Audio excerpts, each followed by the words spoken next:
anatta, non-self, not other. If you contemplate in this way, this is called vipassana. When you are vipassana, insight becomes mature.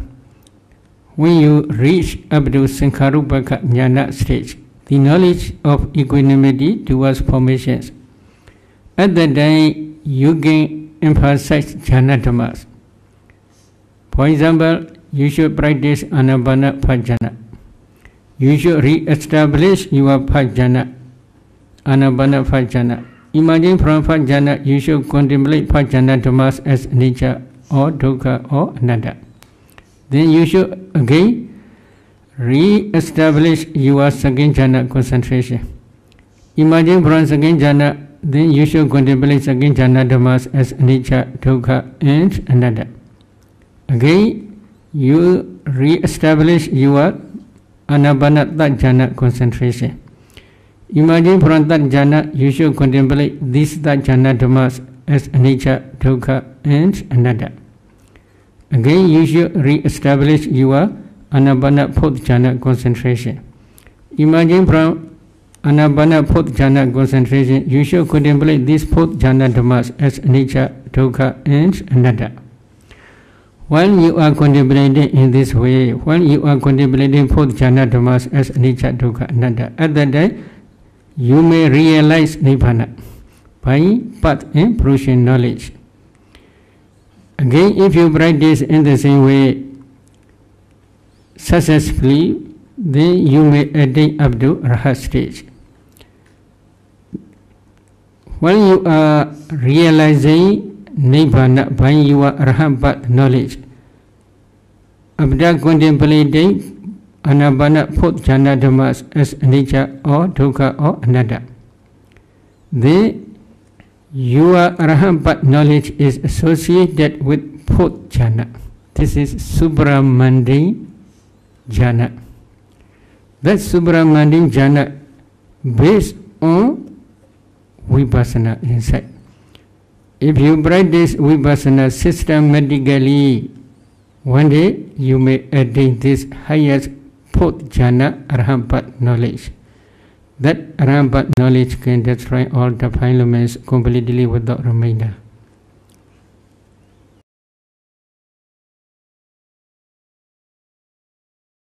If you attain your Arhat destroys the defilements completely without remainder. Because of this reason, your karmas, wholesome karmas and unwholesome karmas, no energy to produce this result. They cannot produce new existence, new aggregates after parinibbana.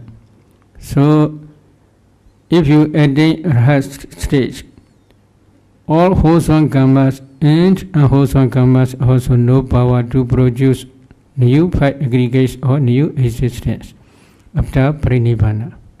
So this is final cessation. If you want,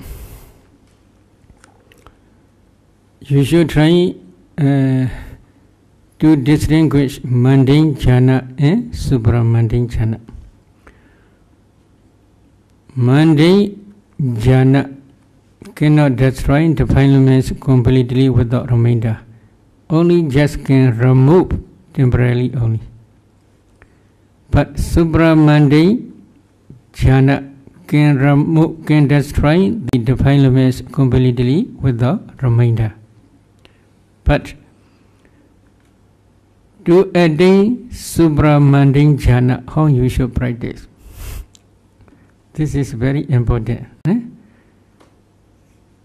In our beginning of Dhamma talk, we mentioned Aswakaya Sutta. Again, I will try to repeat this Sutta again. Because I say that the destruction of the things is for those who sees and knows, not for one who does not know and does not see. Because I say that the destruction of the thing is for one who knows and sees, not for one who does not know and does not see. For one who knows what, for one who sees what, that the destruction of the deeds comes about. The destruction of the deeds comes about for one who knows and sees. This is the noble truth of Sapari Dukkha Satya. For one who knows and sees, this is the noble truth of the origin of Sapari Samudaya Satya. For one who knows and sees, this is the noble truth of the cessation of Sapari Nirodha Satya. For one who knows and sees, this is the noble truth of the path leading to the cessation of Sapari. Because it is for one who knows thus, it is for one who sees thus, that the destruction of the taints or defilements comes about. So the destruction of defilements is for one who knows and sees Four Noble Truths in the right way. Without understanding Four Noble Truths, you cannot attain highest jhana or you cannot become Arhat. If you cannot become Arhat, then you cannot destroy defilements completely without remainder. If you cannot destroy the defilements completely without remainder, then your wholesome karmas and unwholesome karmas will produce new existence, new five aggregates after death. So there will be no final cessation. So please remember these facts carefully.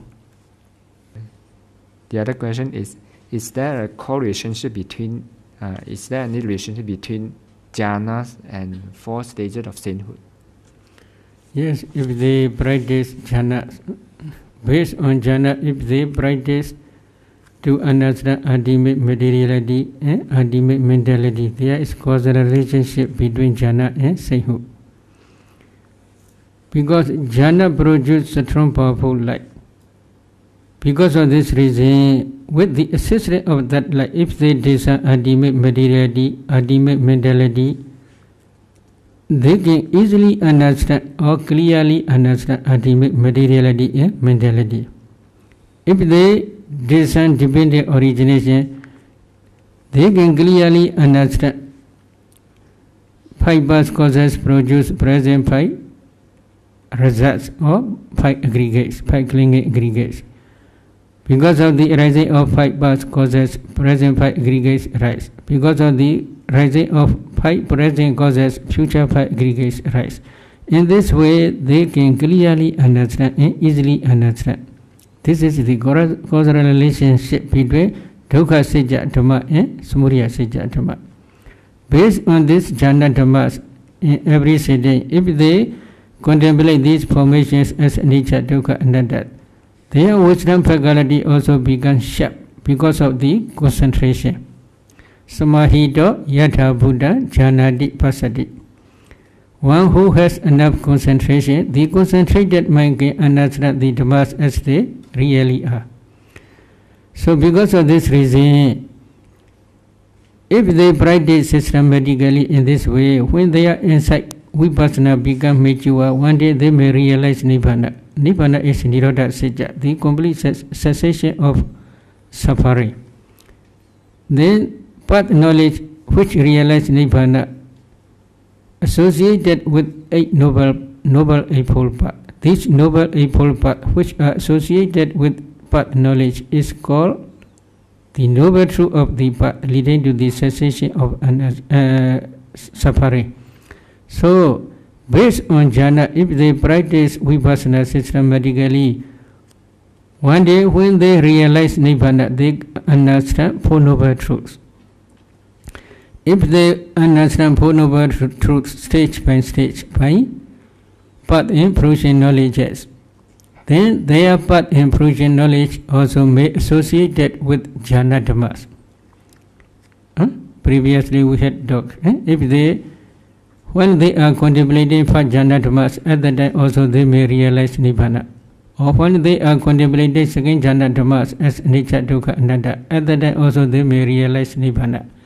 When they are contemplating that jhana dhammas as anicca, dukkha, or anatta, at that time also they may realize nibbana. When they are contemplating fourth jhana dhammas as anicca, dukkha, or anatta, at that time also they may realize nibbana. This is the causal relationship with both stages. But you should not understand jhana dhammas superficially. In five jhana there are 34 mental formations. In second jhana there are 32 mental formations. In third jhana and fourth jhana there are 31 mental formations. What are 34? What are 32? What are 31? Please practice practically. Do you want to listen? Question answers. Okay. Another question answers. Do you want to listen? Then if you want to listen, please wait for a few minutes, about 10 minutes. The second question is, what do the terms dry arahant and wet arahant mean?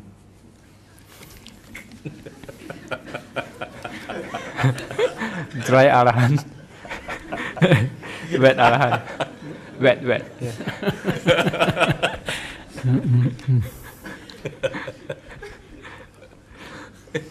Sukha, Vipassa and Samatha Yanika.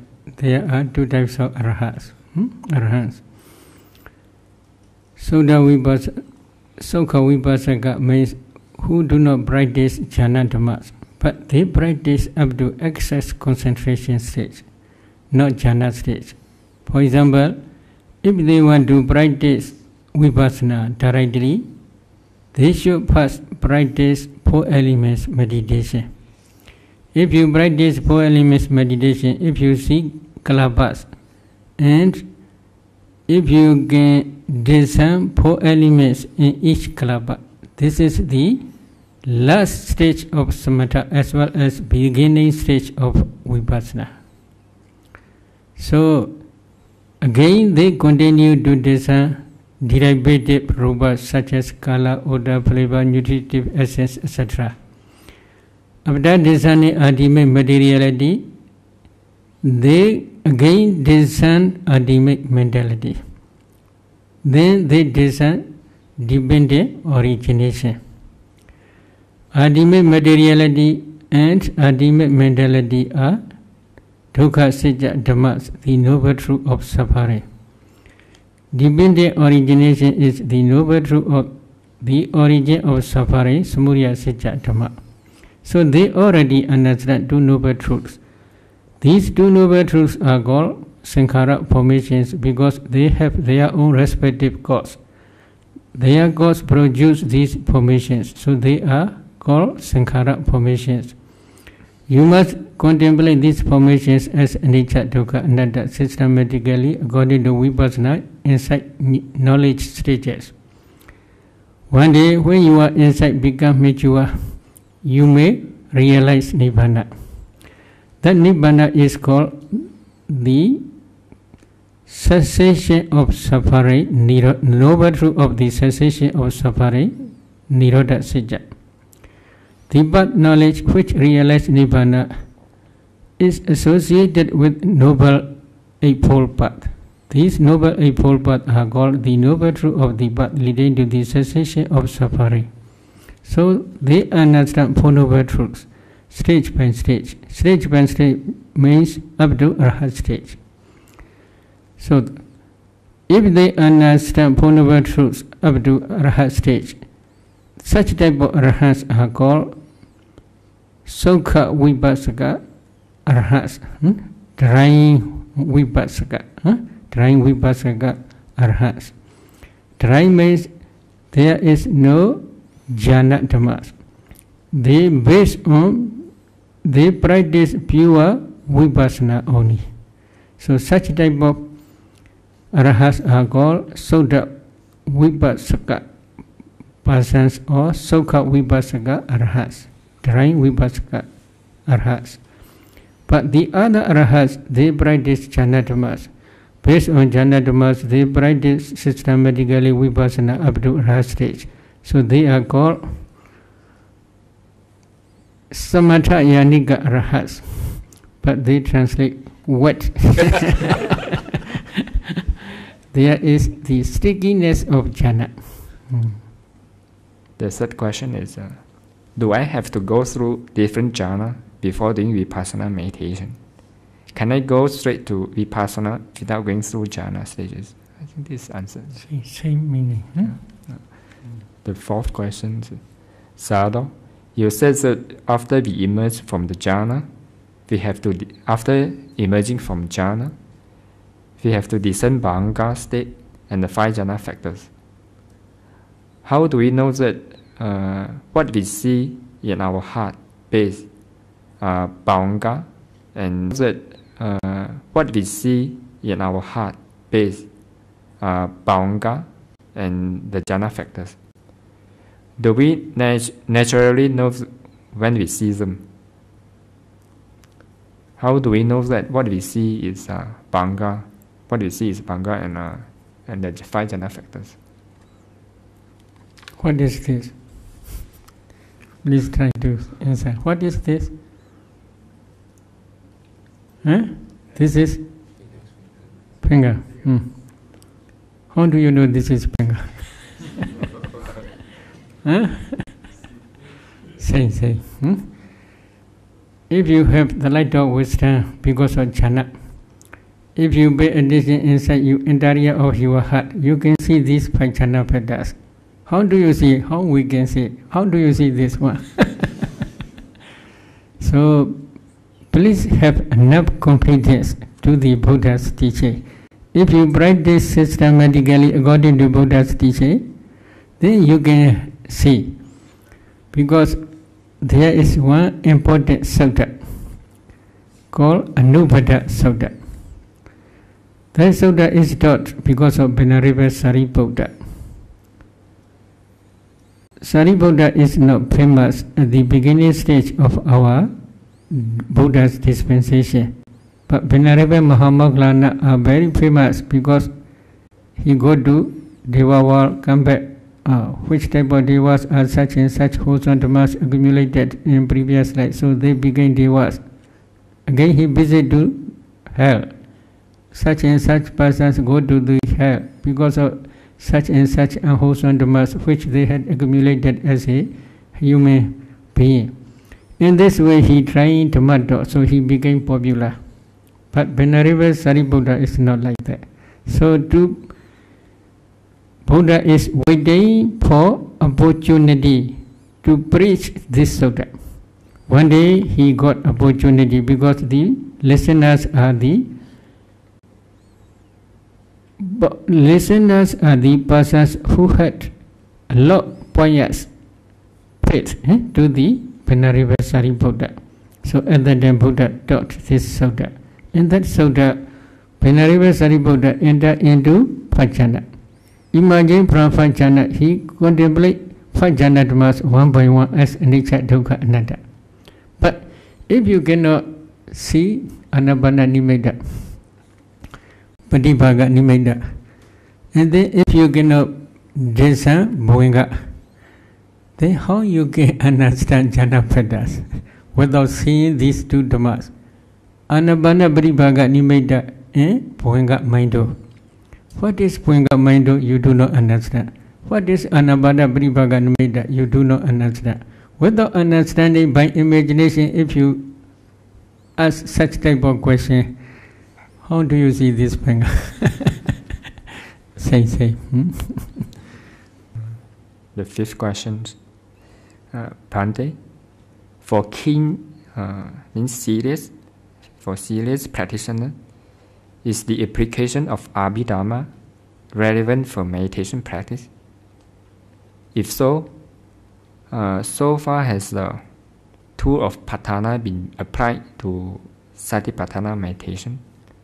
Most grateful for your sharing and kind advice on practical aspects. Thank you, Bhante. What he asks is is Abhidhamma something practical? Is it relevant to our meditation practice? The Abhidhamma knowledge. Because some people think that it is not necessary to study Abhidhamma. You can just meditate. And maybe there are two types of persons who first try to understand Abhidhamma thoroughly, then they practice practically. But some meditators, they go together, learning and practical knowledge together. For example, hardness. This is earth element. How do you discern hardness? Please buy both tea. Okay. Then please try to see hardness throughout the body. So in this way, if we teach, if you can discern hardness throughout the body, it is enough. This is, we can say, learning as well as practical knowledge. Learning knowledge as well as practical knowledge. The roughness. How you should try to discern roughness? We teach one by one. If you can discern these 28 types of rupas, 28 types of materiality, one by one, then it is okay. So theory and practical we usually teach together. But for some meditators, first they study Abhidhamma as well as Visuddhimagga, etc. The path of purification, etc. It is also good. Good means they have enough competence. How I must practice? If I want to practice Vipassana, how I should practice? They have enough competence.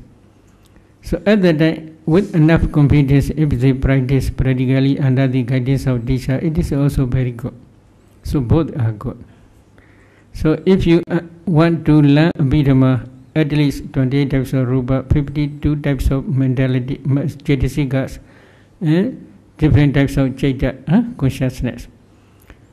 And then they are cognitive process. 6 types of cognitive process only. And then wholesome dhammas, unwholesome dhammas, etc. Then it is also good.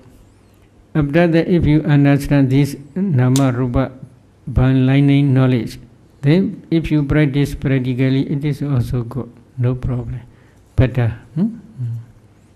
The 6th question is, what are the main differences between practicing to realize Arahatship and Bodhisattva?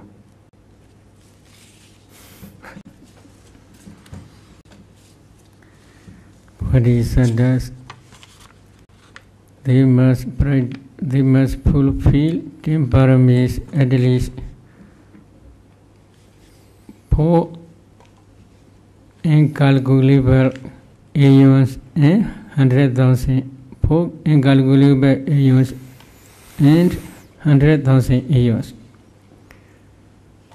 But arahats are not necessary to fulfill such a long time, 10 paramis. They must fulfill 2 paramis. Number 1 is adhikara. Number 2 is chanda. What is adhikara? What is chanda? Chanda is strong desire to attain rahatship. Do you want to become rahat? Do you want? Huh? If you want to become rahat, can you renounce your household life? Can you renounce? If you have no strong desire, how you can attain rahatship? This is very important. If he is like Venerable Sariputta, they can renounce their household life. If they are sure to attain rahatship, they can easily renounce. They do not see anything. Only they see rahatship only. In the same way, you should have enough strong desire. This is important. But this desire alone not enough. You must have enough adhikara. What is adhikara? Adhikara means charana parami and vajja parami. These 2 types of paramis are necessary for savakas, disciples of the Buddha. there are 15 Charana Dhammas and 8 Vajja Dhammas. Among 8 Vajja Dhammas, Vipassana insight is important, others are not so important for attaining Arhatship. But there are 15 Charana Dhammas, Charana Paramis. These are very important. I will explain one by one later. So there are 15 Charana Dhammas. Charana Dhammas are number 1 is purification of bhaju. If you become bhikkhu, then bhikkhu sila is necessary. If you are lay devotee, then at least 5 precepts are necessary. If you can try, then 8 precepts, 10 precepts, it is good, no problem. So purification of bhaju is necessary. This is number 1. Number 2 is guarding, controlling faculties. How you should try to guard your faculties? You must practice samatha or vipassana. When you are practicing samatha, you must always keep your mind in your meditation object. When you are practicing vipassana, you must always keep your mind in your vipassana meditation object. So this is at the time only you can cut your faculties. Through faculties, not to visit to your mind defilements. You must protect these defilements. Number 3 is Bhojane Madhyanyutta. You must try to understand your food. How you should try to understand your food? You should try to understand your situation. If you eat a lot unsuitable food, then you cannot meditate well. Is it true? So you should try to understand your situation while you are taking food. If you do not take enough food, at that time also you cannot meditate because you are very weak. So you cannot meditate. So you should try to understand your situation while you are taking your food.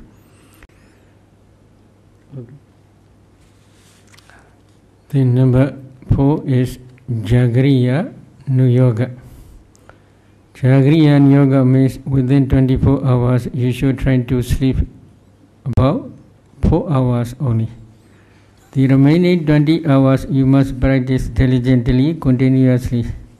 This is called Jagriya Nuyoga. If you want to become Arhat, you must try. You should not smile. No?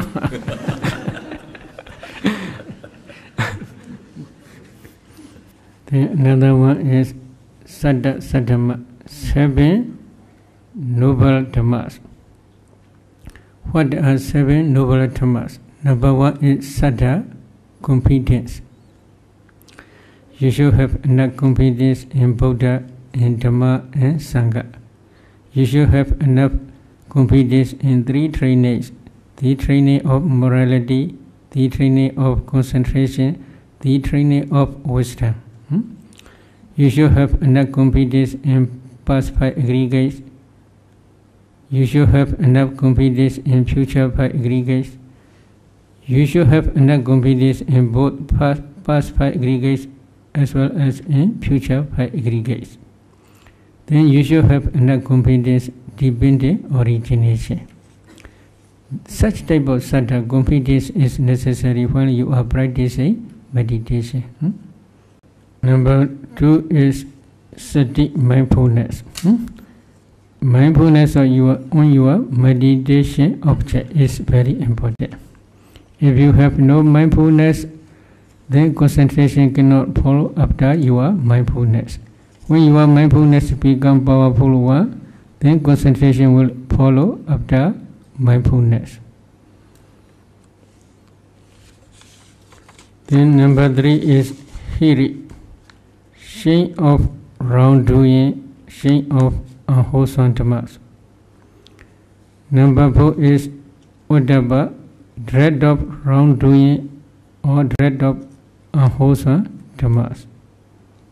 These dread and shame and dread are two fundamental causes for purification of your virtue as well as for purification of your mind, Sila Visuddhi and Citta Visuddhi. Then another one, number 5 is Bahusuddha. There are two types of Bahusuddha, Pariyatti Bahusuddha, learning knowledge, and Patipatti Bahusuddha, Pativeda Bahusuddha, penetrating knowledge. What are the learning knowledge and penetrating knowledge? First, you must try to learn to understand the noble truth of suffering and the noble truth of the origin of suffering. These two noble truths. After learning these two noble truths, you must practice practically to understand by your direct knowledge these two noble truths. If you understand these two noble truths by learning knowledge, such type of Bahusuddha is called Pariyatti Bahusuddha. If you try to understand these two noble truths by your direct knowledge, such type of understanding is called Pativeda Bahusuddha, penetrating knowledge. Then number 6 is Viriya, effort. You should have enough effort to remove or to destroy unwholesome dhammas and to fulfill wholesome dhammas. Such type of effort is necessary if you want to accept unwholesome dhammas. And if you don't want to fulfill wholesome dhammas, how you can attain rahasya? If you want to go back to your home, what? Are you accumulating wholesome dhamma or unwholesome dhamma? So, if you want to arahat, then you should not go back to your home, you should go to Paul.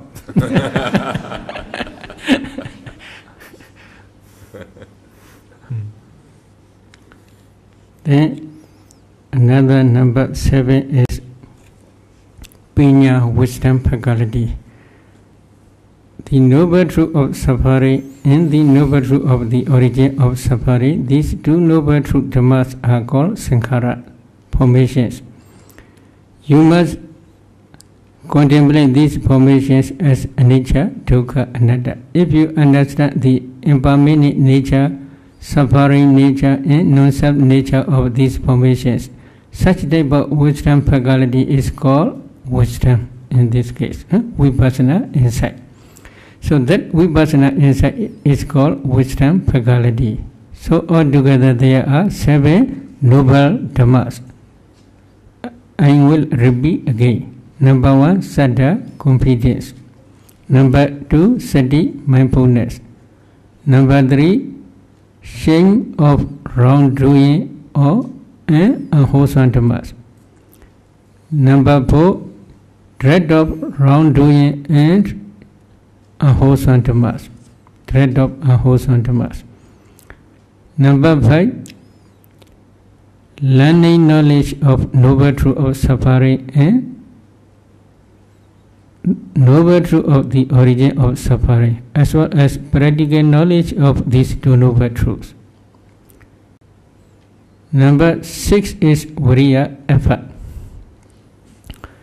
To remove unwholesome dhammas and to fulfill wholesome dhammas.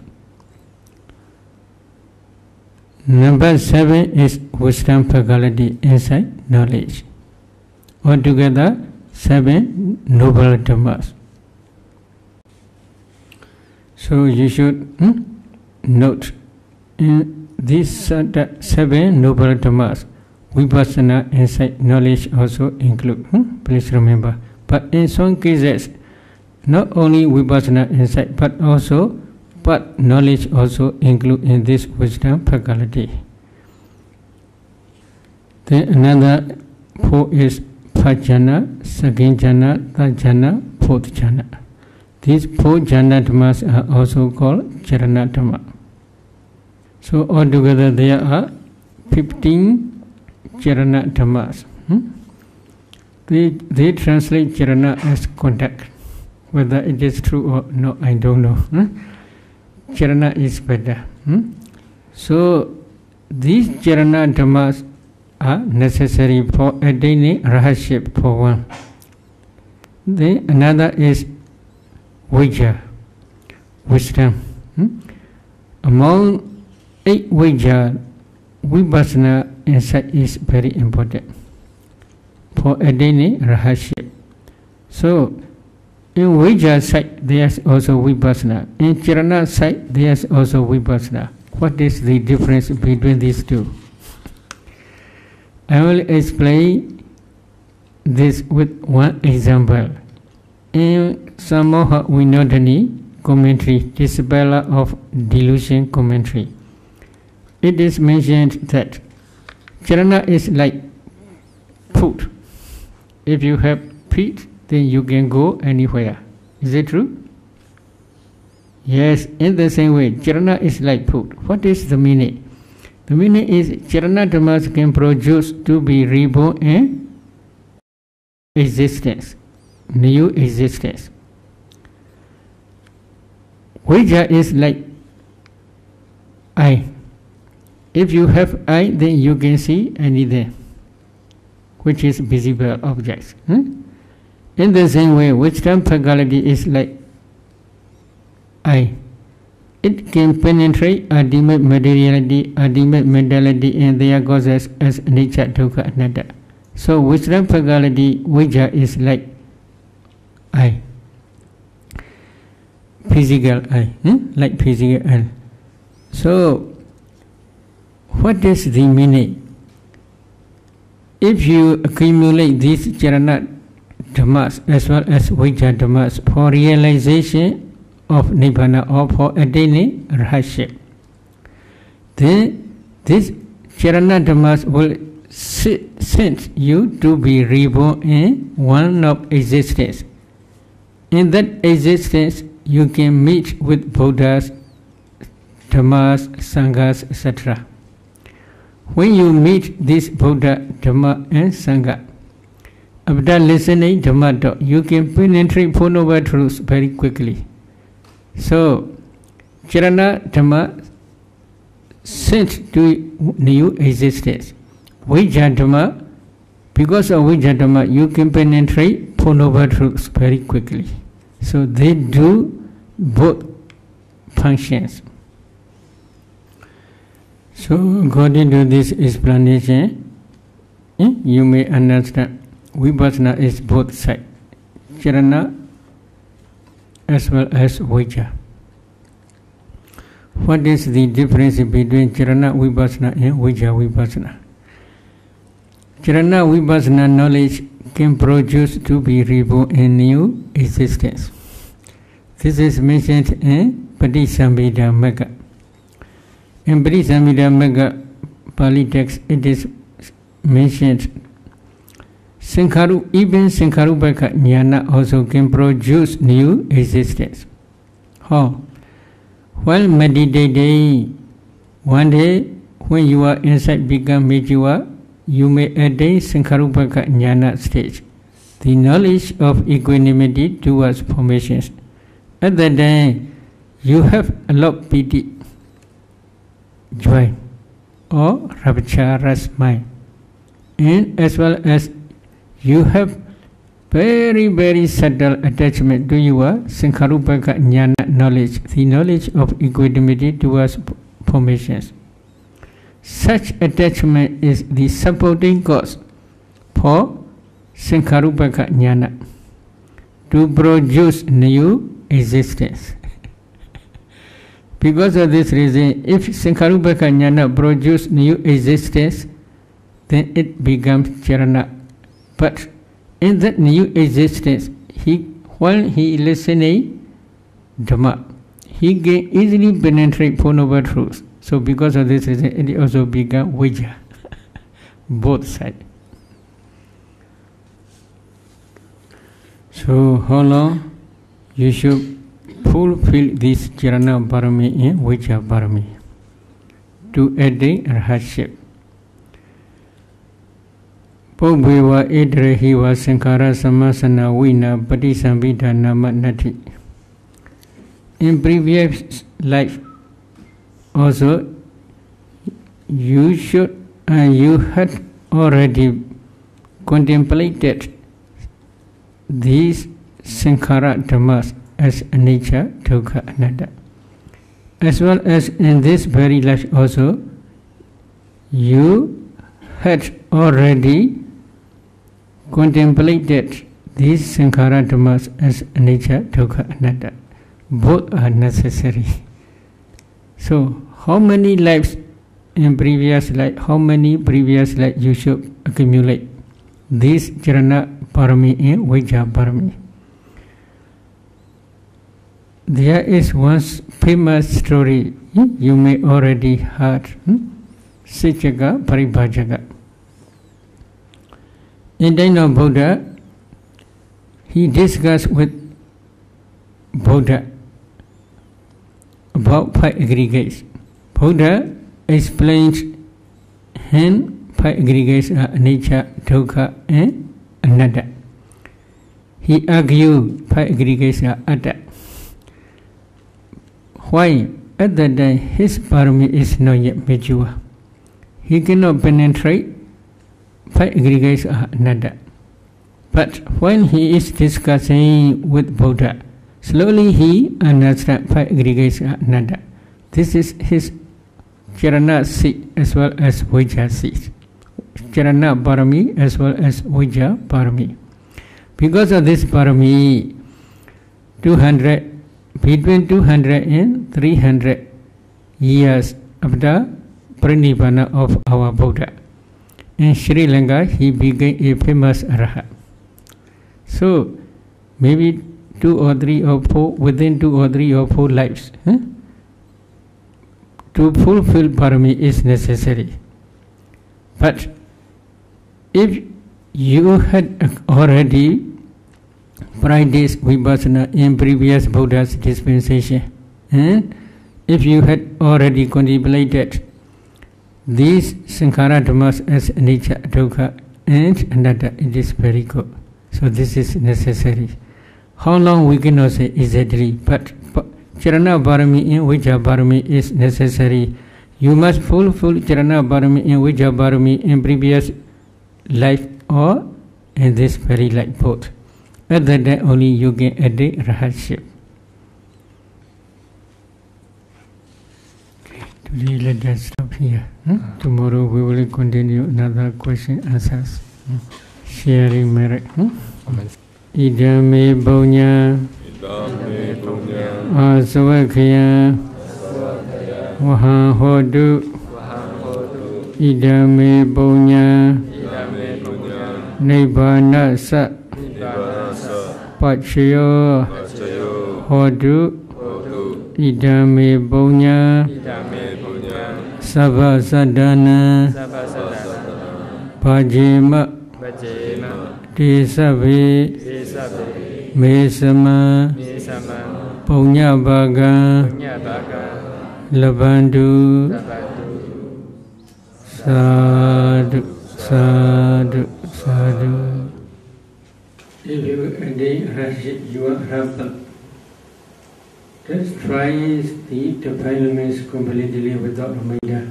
Because of this reason, your karmas, wholesome karmas and unwholesome karmas, no energy to produce this result. They cannot produce new existence, new aggregates after Pranibhana.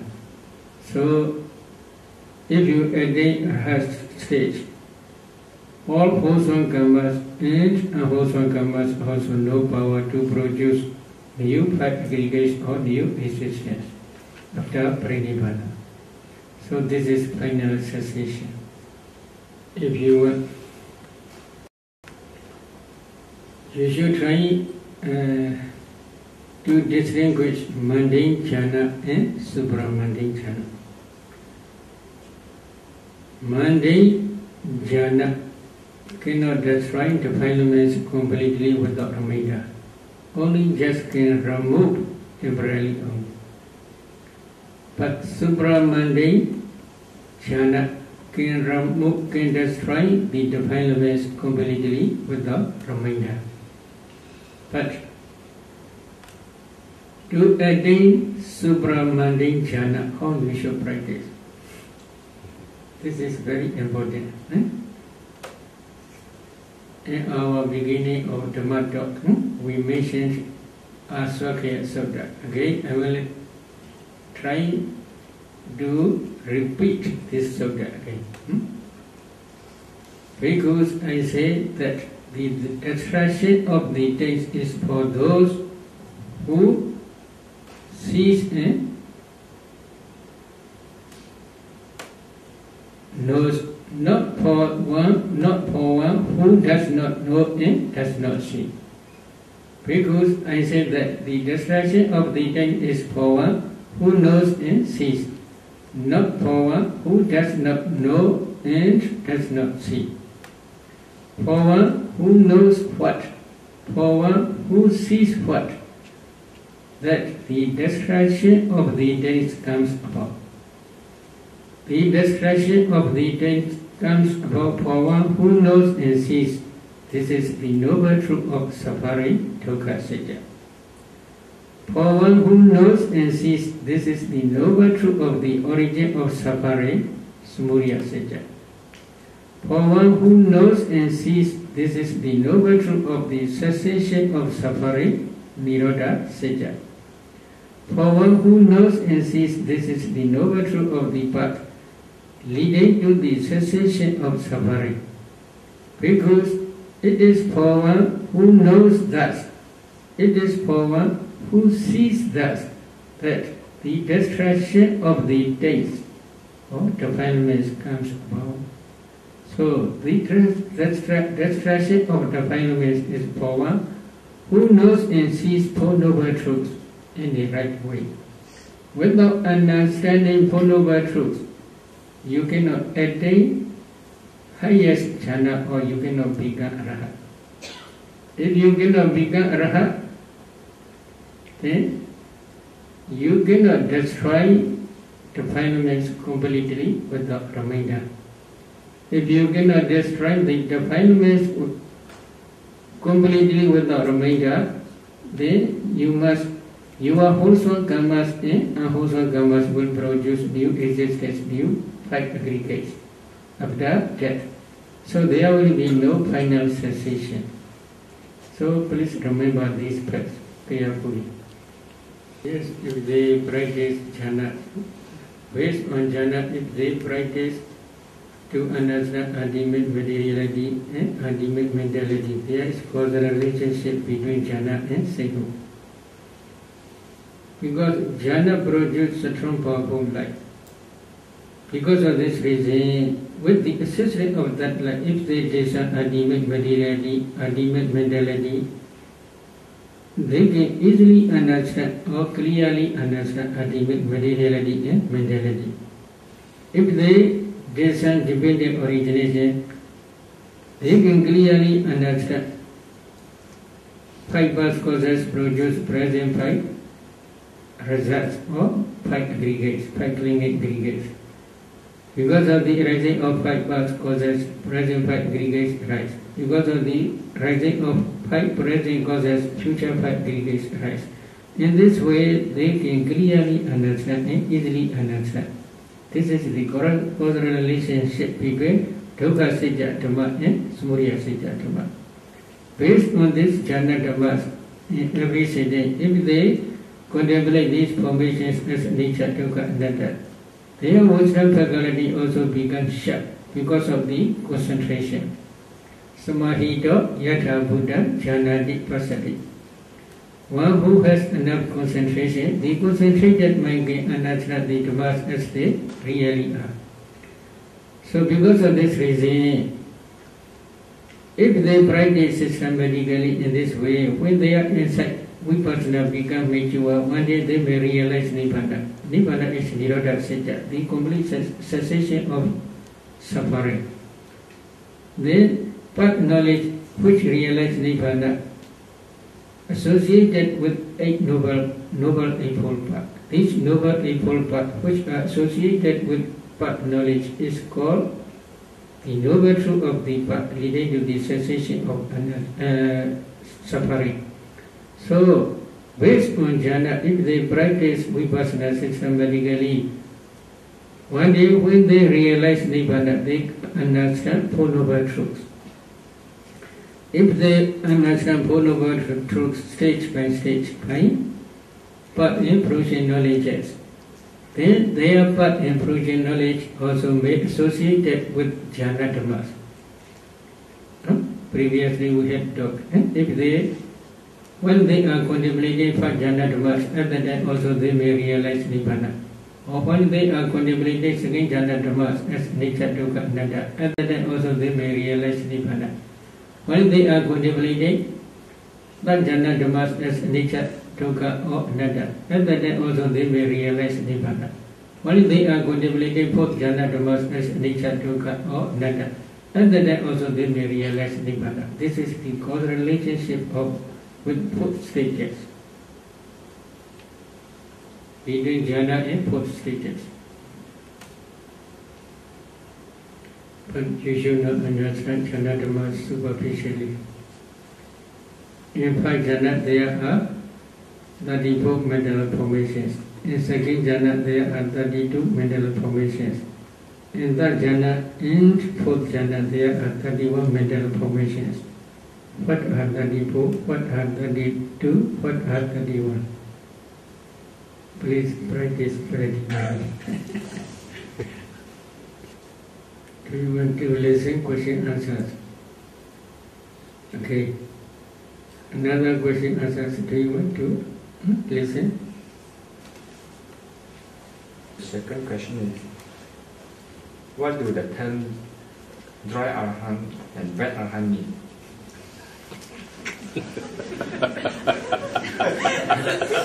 Dry arahant. Wet.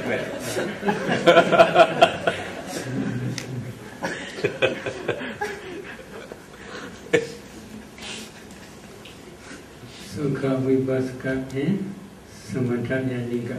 There are two types of arahants. Sukha Vipassana means who do not practice jhana dhammas, but they practice up to excess concentration stage, not jhana stage. For example, if they want to practice vipassana directly, they should first practice four elements meditation. If you practice four elements meditation, if you see kalapas, and if you can discern four elements in each kalapa, this is the last stage of samatha as well as beginning stage of vipassana. So again they continue to discern derivative rupas such as color, odor, flavor, nutritive essence, etc. After discerning ultimate materiality, they again discern ultimate mentality. Then they discern dependent origination. Ultimate materiality and ultimate mentality are dukkha, sita, dhammas, the noble truth of suffering. Dependent origination is the noble truth of the origin of suffering, samudaya, sita, dhamma. So they already understand two noble truths. These two noble truths are called sankhara formations because they have their own respective cause. Their cause produce these formations, so they are called sankhara formations. You must contemplate these formations as anicca, dukkha, anatta systematically according to vipassana inside knowledge stages. One day when your insight becomes mature, you may realize Nibbana. That Nibbana is called the cessation of suffering, noble truth of the cessation of suffering, Nirodha Sita.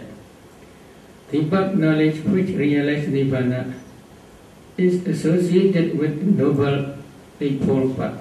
These Noble Eightfold Paths are called the Noble Truth of the Path leading to the cessation of suffering. So they understand Four Noble Truths, stage by stage. Stage by stage means up to Arhat stage.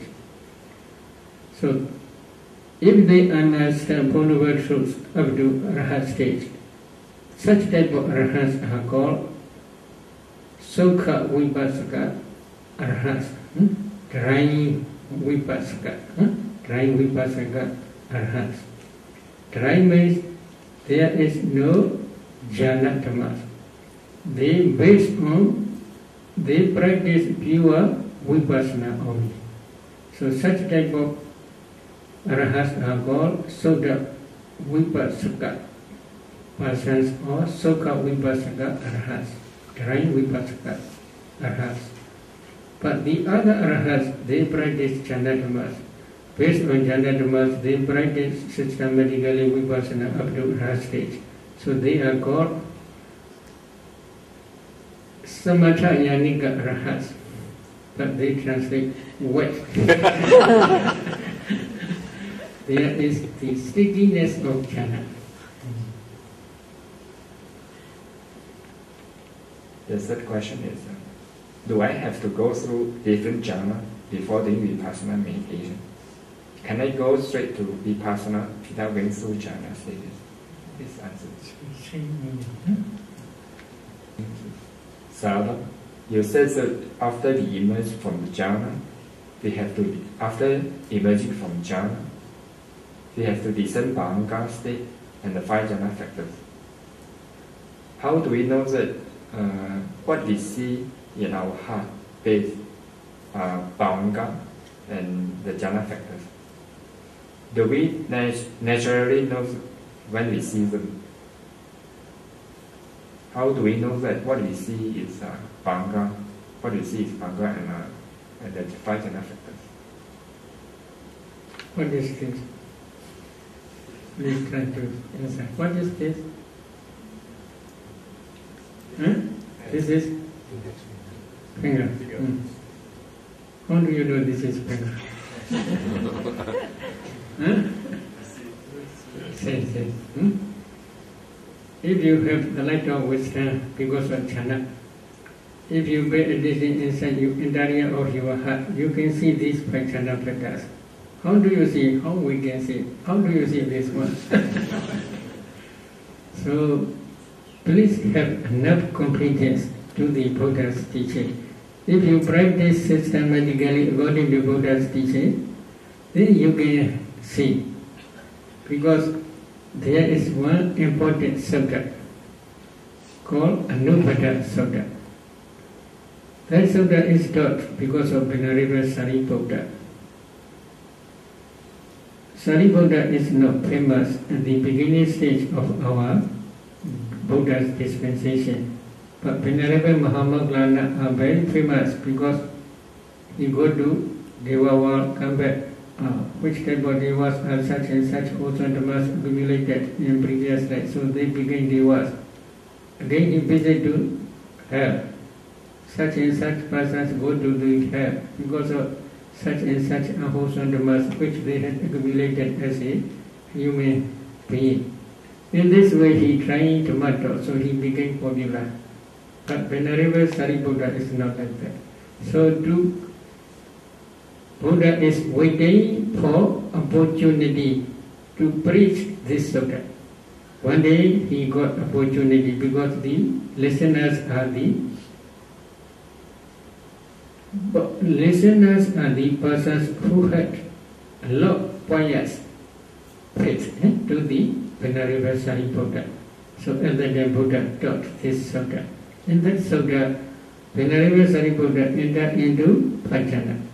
Emerging from 5 jhana, he contemplated 5 jhana dhammas one by one as anicca, dukkha, anatta. But if you cannot see Anapada Nimitta, Patibhaga Nimitta, and then if you cannot discern Bhavanga, Then how you can understand jhana factors without seeing these two dhammas? Anapana paribhaga nimitta and bhavanga maido.